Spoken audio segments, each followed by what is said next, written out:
Ang bago na Infinix, ito yung kanilang limited edition. So ito yung kanilang limited edition na BMW Racing Edition. So makikita natin ang design nito at saka yung kulay. Yan. Let's go guys. Buksan na natin. Note 50 Pro Plus 5G. Limited edition. Makikisaw-saw tayo kay Sir. Mamili. Okay naman no. Ito guys, sa mga gusto makakita. Ayan. Ito yung ating unboxing. Inside the box po ay may kasamang ito guys, may kasama na siyang VIP card. Pagka magpapa-warranty tayo, may mga special privileges, VIP. Dito lang po yan sa kanilang Note 50. Tapos ito sir yung kanilang limited, ang ganda ng kanilang case. Kulay puti, ito yung limited edition na yan, BMW yung design. Rubberized. At may kasama na pong tempered na protection natin. Ito na ang unit. Check na natin. Tempered.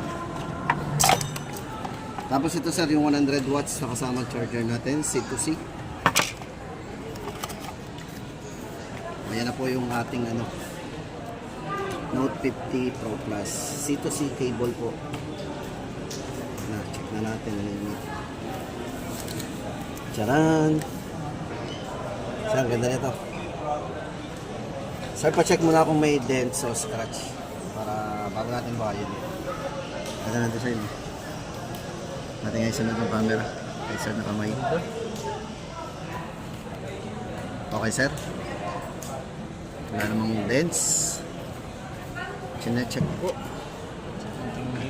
Ng mga taga board Pero up, pwede po ditong installment. Hoy, pwede Skyro. Shout out sa mga taga shoutout. Skyro.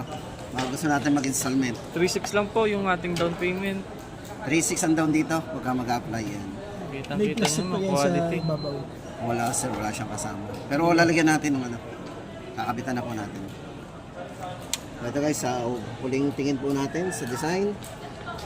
Naka JBL speaker po yan, dual speaker. Pwede na po kayo mag-charge dito. Any brand, pwede. Android or Apple, pwede maki-charge dito sa ibabaw niya.